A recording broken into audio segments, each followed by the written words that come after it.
Ating susuriin ang isa sa mga talata na napakalaga para sa ating buhay.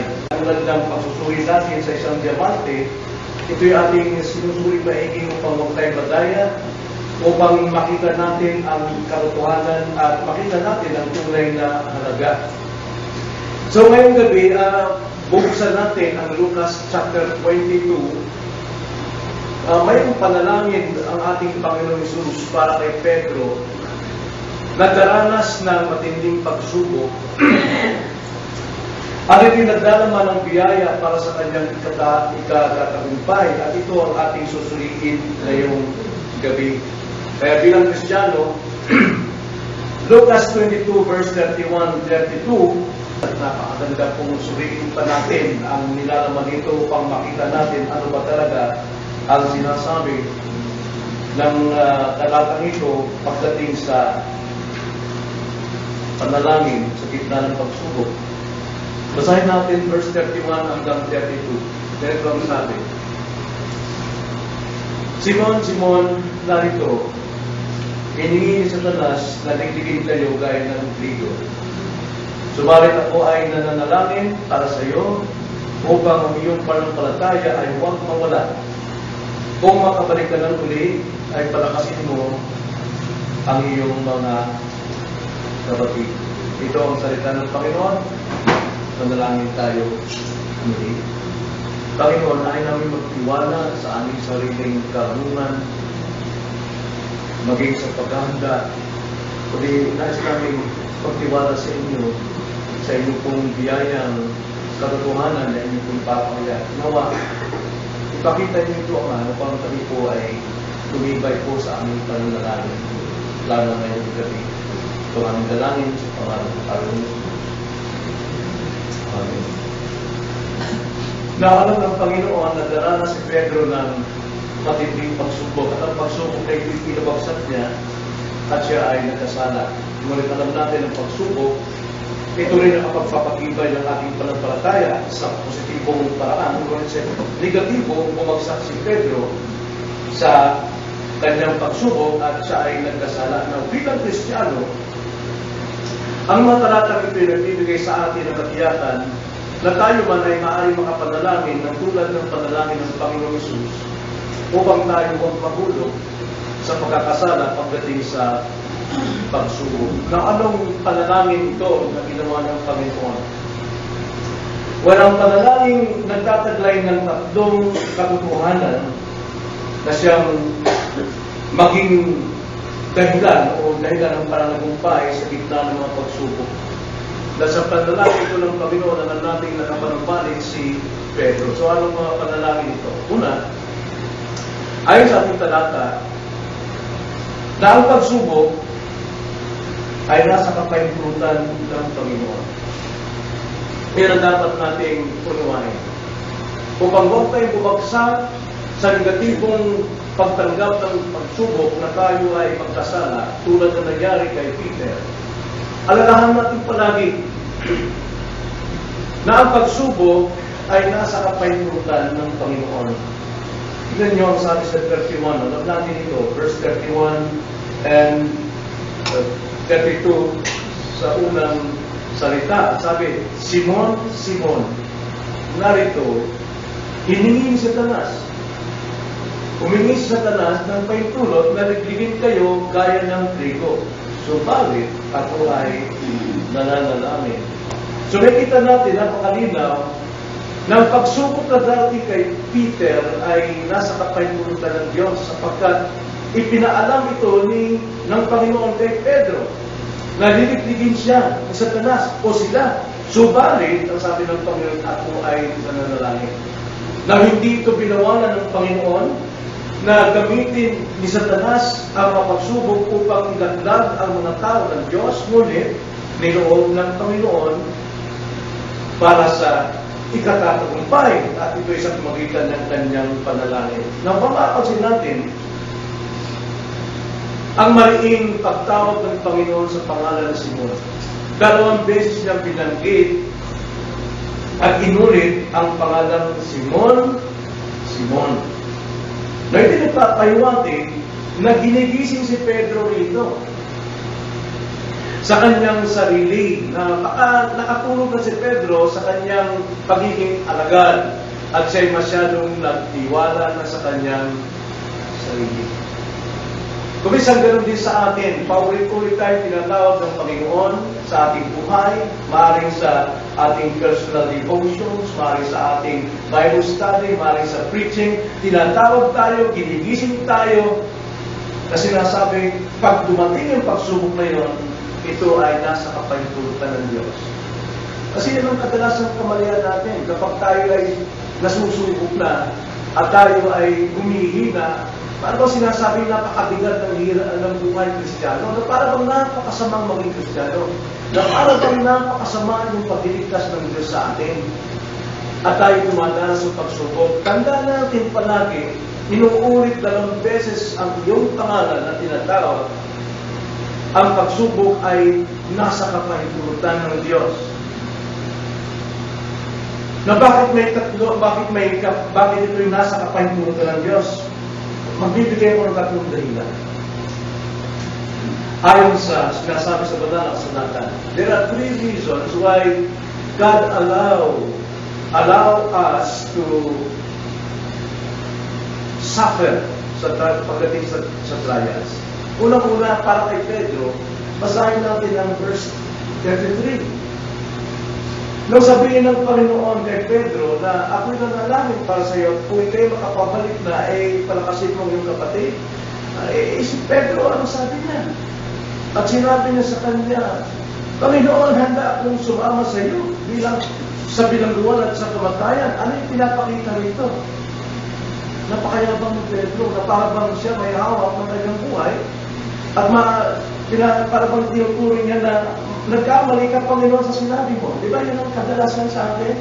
Kapag tayo nasa problema, parang sinasabi, Lord, ganito, mali ang ginawa mo sa atin. Yun ang dahilan kung bakit ipinahintulot ng Panginoon para kay Pedro na siya ay hayaang ligligin, ay dahil para ibaba ang kanyang pride. Kadalasan din ang dahilan ng Diyos sa atin Kaya tayo dumadanas sa mga pagsubok, hindi dahil tayo ay matuwid, kundi minsan dapat natin tignan ng ating sarili. Mayroon tayong gago sa ating sarili. Mayroon tayo. At para kay Job, alam natin, si Job, ang sabi ng Panginoon, Satanas, nakita ko kung lingkod si Job, wala siyang katulad sa isang tao na tuwid. Na bakit pinintulutan ng Diyos na subukin si Job? Alam niyo ba rin isa? Bakit pinintulutan ng Diyos na galawin siya ni Satanas, si Job? Upang patunayan na mali si Satanas sa kanyang paniniwala kay Job, para pabulaanan si Satanas. Nang subukin si Job, ano nangyari? Basahin natin ng Job chapter 1, verse 22. Job chapter 1, verse 22. Ang sabi rito, sa lahat ng ito ay hindi nagkasala si Job, ni pinaratangan man ng kasamaan ng Diyos. Yun ang maganda Di ba? Maganda magtulad kay Job na anumang bigat ng ating problema, anong bigat man ng ating mga trials, hindi tayo nagpapangatan sa Diyos at hindi tayo nagkakasala. Dito na kay Peter, nagmamayabang siya. So para kay Peter, ibaba ang kanyang pride. Para kay Job, para pabulaan ng Satanas. At para sa isang bulag na nasa John 9, di ba may bulag na pinagaling ng Panginoon? Anong sabi ng mga alagad? Panginoon, sino ba ang may kasalanan? Siya ba? O ang kanyang mga magulang? Anong sagot ng Panginoon? Sa John chapter 9 verse 3. Sumagot si Jesus, hindi dahil sa ang taong ito'y nagkasala o ang kanyang mga magulang man, kundi upang mahayag sa kanya ang mga gawa ng Diyos. Upang mahayag ang kalwalhatian ng Diyos sa buhay ng isang tao. So, ang pagsubok na dumarating sa ating buhay, nasa kapahintulutan ng Diyos. Unang-una, tanda natin, maaaring ibinababa tayo sa ating mataas na isipan sa ating sarili. Ikalawa naman, para pabulaanan sa Satanas na hindi tayo mukhang salapi, na hindi tayo sa pagpapala lamang nabubuhay. At ikatlo, upang maluwalhati ang Diyos sa buhay natin. Kaya pinapahintulot ng Diyos ang mga pagsubok na ating dinaranas. Kaya ito ang dapat nating panghawakan sa pagsubok. Ano sabi ni James? Chapter 1, verse 2. Kapag kayo ay dumadanas ng iba't ibang uri ng pagsubok, anong dapat gawin? Magalak. Di ba? Magalak tayo sa Panginoon. Bakit? Tatlong reason. Ipinababa tayo sa ating kasalanan, pinabubulaan ng Satanas, at nahayagan kalugati ng Diyos sa ating mga buhay. Kaya dapat natin ikadala, hindi natin dapat pagsalitaan ng Diyos na, Lord, nagkamali kaya ka sa buhay ko. Kung kailan ako naging Kristiyano, ang daming problema. Hindi. Doon pa lang sa sinasabi natin, ang taas na ng pride natin.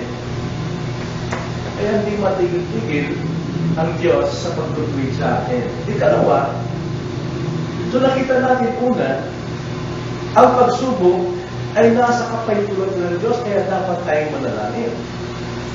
At ikalawa, pagsubok ay paghubog. No? Pagsubok ay pagpapatibay na ano? Ng ating pananampalataya. Ano yung unang-una? Para tumibay ang ating pananampalataya, dapat tayo matutong manalangin. Manalangin ng tama. Hindi manalangin dahil meron tayong hingin. Hindi manalangin para sabihin tayo na nanalangin, kundi dapat tayo manalangin ng tama. Ito yung talagang tamang sandali at mangyayari na ibabaluktot natin ang ating tuhod sa harapan ng Diyos. Kaya na, pagsubok ay pagpapatibay ng ating pananampalataya dahil ang ating pananampalataya ay tumitibay sa pamagitan ng panalangin. Kaya ang sabi sa 1 Thessalonians chapter 5 verse 18, alam natin ang context ng Thessalonians, marami silang mga pagsubok sa buhay. Pero kabiling-bilang ni Pablo sa kanila, huwag kayo tumigil sa panalangin. Dahil sa inyong panalangin, lalo kayong lumalago sa inyong panampalataya at lalong dumadami ang gawa ninyo sa panampalataya at lumalago kayo sa pag-ibig. Kaya sabi sa 1 Thessalonians 5:18, sa lahat ng bagay ay magpasalamat kayo sapagkat ito ang kalooban ng Diyos kay Kristo Jesus para sa inyo. Ang sabi niya. Pero ang sabi sa 17, manalangin kayo walang pati. Sa lahat ng bagay ay magpasalamat kayo sapagkat ito ang kalooban ng Diyos kay Kristo Jesus para sa inyo. So kalooban ng Panginoon na manalangin tayo lagi. Na walang humpay. Nagpapasalamat tayo. Pero tayo kadalakan dahil alam natin ang reason. Yun lang tatlong reasons na yun. Makapagpapatingin na ng ating panalangin yan. Siya, papanukot na ating tuhod sa harapan ng Diyos. Kaya tayo mananalangin upang matuto tayong dumipende sa Diyos. Yan ang kabiling-bilin ng Panginoon sa kanyang mga alagad sa Lucas 18:1. Diba? Ginamit ka ng Panginoon ng isang babaeng balo na lumapit sa isang hukom na walang takot sa Diyos at hinihingi ng katarungan. Ganun ka-persistent ang babaeng ito.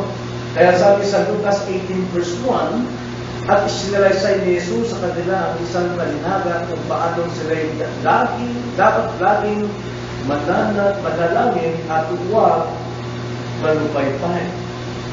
Now, habang dumadami ang pagsubok natin, alam kong lalong dumadami yung ating pananalangin. At dahil dumadami ang ating panalangin, tumitibay tayo sa pagtitiwala sa Diyos. Nahuhulog talaga ang puso natin. Nahuhulog ang isipan natin sa Diyos kapag tayo ay nananalangin. Pero kung di tayo nananalangin, hulog na hulog ating sarili sa sarili natin. Masarating tiwala sa ating sarili. At hindi lang yun ang dahilan bakit pinapadalangin ng Panginoon tayo ng mga alagad. Kailangan mo nang subukin. Kailangan mo nang ilagay sa trials para matuto tayong madalangin. Bakit? Ito sabi ng Panginoon sa Matthew 26. Remember, nung manalangin sa segundo, naiwan sino? Yung tatlo, si Pedro, si James, at saka si Juan. Ano nangyari sa kanila habang ang Panginoon na nanalangin? Sila ay natutulog. At nirigdok sila ng Panginoon, ba't kayo natutulog? Manalangin kayo. Bakit? Tingnan sabi sa verse 41. Kayo maging handa at manalangin upang hindi kayo magaig ng tukso. Ang Espiritu ay tunay na nagnanais, subalit ang daman ay mahina. Nakita nyo? Kung walang panalangin, tsak, ang tukso ay malapit dahil ang tukso nasa ating laman. Malakas man ang ating Espiritu, pero kung mahina ang ating laman, kumikiling yan sa temptation. Kaya pinapanalangin tayo ng Panginoon. Kailangan muna tayong disiplinahin ng Panginoon through trials para tayo matutong manalangin. Nang sa ganun tumibay yung ating laman. At kapag tumibay yung ating laman, alam natin kaimbang ang Espiritu. At dahil matibay yung ating laman, Espiritu, tumitibay ang ating pananampalataya. Kailangan natin ilagay sa ating isipan na ang pagsubok ay nasa kapahintulutan ng Diyos upang tayo manalangin. At ang pagsubok ay pagpapatibay ng pananampalataya. Ibig makita ng ating panalangin. Sa prayer, lalo tayong nananapit sa Diyos. Marami nagsasabi na kapag sila ay dumadaan na silang disiplina ng Panginoon, sinasabi nilang malayo na ako sa Diyos. Talagang hindi na ako narinig ng Panginoon. No! Nagkakamali tayo. Yung may time na marinig ng Diyos at tiyak ng kanyang mga anak na dumidepende sa kanya sa pananalangin. Nalalapit tayo talo sa Diyos. Kaya tumitibay ang ating pagtitiwala sa Kanya kapag tayo ay tumatawag sa Kanya, nananalangin sa Kanya. At kapag tayo ay nananalangin at tumitibay ang ating pananampalataya, nadadaig natin ang sanlibutan. Nadadaig natin ang temptation. Kaya alam na lang ito ni John. 1 John chapter 5 verse 4. Diba? Sabi, na ano ang dumadaig sa sanlibutan? Ang pananampalataya. Pananampalataya ang dumadaig sa sanlibutan. Kaya ang pananampalataya natin ay hindi dapat matunog. Gaya na nangyari kay Peter. Masyado siyang kampante. Kaya sabi ng Panginoon sa kanya, Simon, hindi sa Satanas na kayo bigligin. Subalit, ako'y nanalangin para sa inyong pananampalataya. At kung kayo'y makabalik na, kayo palakasin mo ang mga kapatid. Tulog si Peter. Tulog si Peter. Kaya nga, yung pananampalataya natin, kailangan active. Faith with words. Aktibo ito. Huwag natin pabayaan ito ay matulog. Kaya nga, ang Diyos ay matalino. Dinadaan tayo sa mga pagsubok, nagliliyak na pagsubok, para ang ating pananampalataya ay magalisay. Diba? 1 Peter chapter 1 verse 6 to 7, ang sabi ng Peter.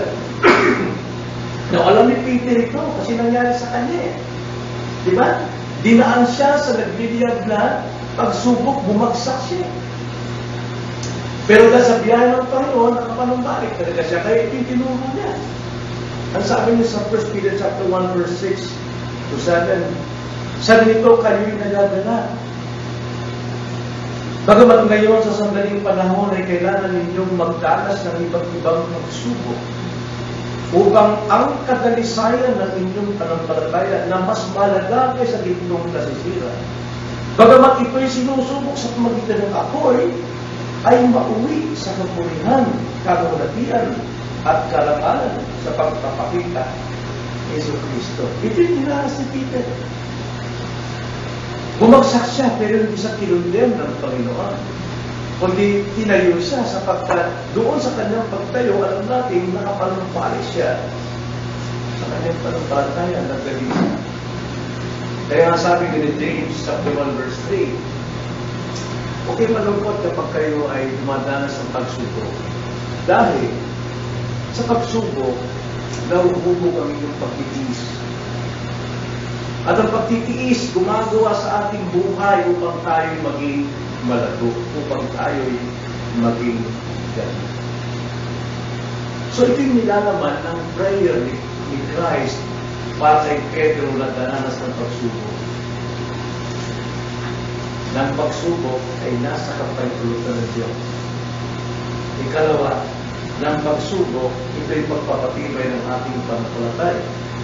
At ikatlo, ng pagsubok ay paghubog sa ating paglilingkod. Minsan, kampante tayo sa ating sarili tulad kay Peter, pero hindi magiging effective na worker si Peter sa Kingdom of God kung hindi siya dumanas ng biyaya ng Diyos sa kabila ng pagbagsak niya sa pagsubok. Di ba? Di ba? Kahit nung siya ay naglilingkod na, bumagsak pa rin siya eh. Kailangan siya nagbibinito. Kaya, ang laki ng karanasan ni Peter. Dito pa lamang, sabi ng Panginoon, basahin natin muli natin text, Simon, Simon, narito. Hiningin sa tanas na liligin kayo gaya ng trigo. Subalit ako ay nananalangin para sa iyo upang ang iyong pananampalataya ay huwag mawala. Ibig sabihin, sa kabila ng iyon, ay lumakas at tumibay.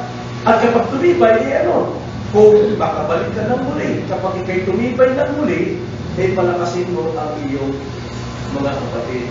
Yun ang nais ng Panginoon sa atin.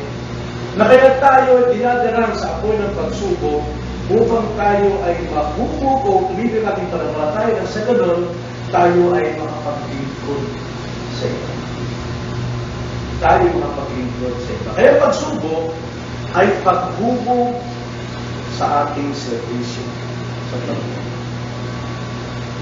Hindi tayo makapaglingkod sa iba kung hindi tayo pasado sa mga pagsubok sa buhay.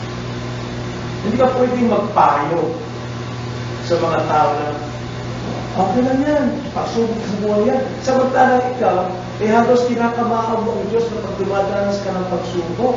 Tapos, nasabihin mo, okay lang yan, kayo talaga Kristiyano eh. Mapapasahan mo rin yan. Wala tayong karapatan magpayo sa kapwa natin, hindi tayo kung nalagumpay sa pagsubok. Kaya itong sabi ng Panginoon, Pedro, possible 100%, 101%, makakapanumbalik ka. Kaya dahil ikay makakapanumbalik, maglingkod ka sa iba, alat-alat sa atin. Maglingkod ka sa iyong mga kapatid. Hindi lamang tayong dumadanas ng mga pagsubok, matitinding pagsubok, marami. Sino mag-aaliw sa kanila? Sino magpapalakas sa kanila? Kung di sila nagbabasa ng Biblia, kung di sila umaten ng mga pagsamba, sila lugmok na sa buhay nila, ang dami nilang problema, halos hindi na sila makagulapay sa problema, tapos hindi natin mapayuhan. Kung magsalita man tayo sa kanila, puros laban sa kanya, dinidiin natin siya, dahil nagpapatunay, hindi tayo pumasa sa mga pagsubok natin dinala sa buhay. Kaya na kung ano yung hinanakit natin sa Diyos, nung tayo sinusubok, ganun din ang hinanakit natin sa ating kapwa. Hindi tayo pasado.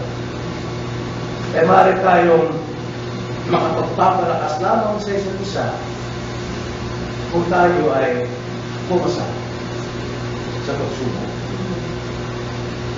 At dahil dyan, kung nakapasa tayo, 1 Thessalonians chapter 5, verse 11, dahil dito, sabi ni Pablo sa mga kapatid na nagdurusa at naglupay-pay din sa Thessalonica, yung mga malakas, sabi, dahil dito, pasiglahin ninyo ang isa't isa at patibayin ng isa't isa gaya ng inyong ginagawa.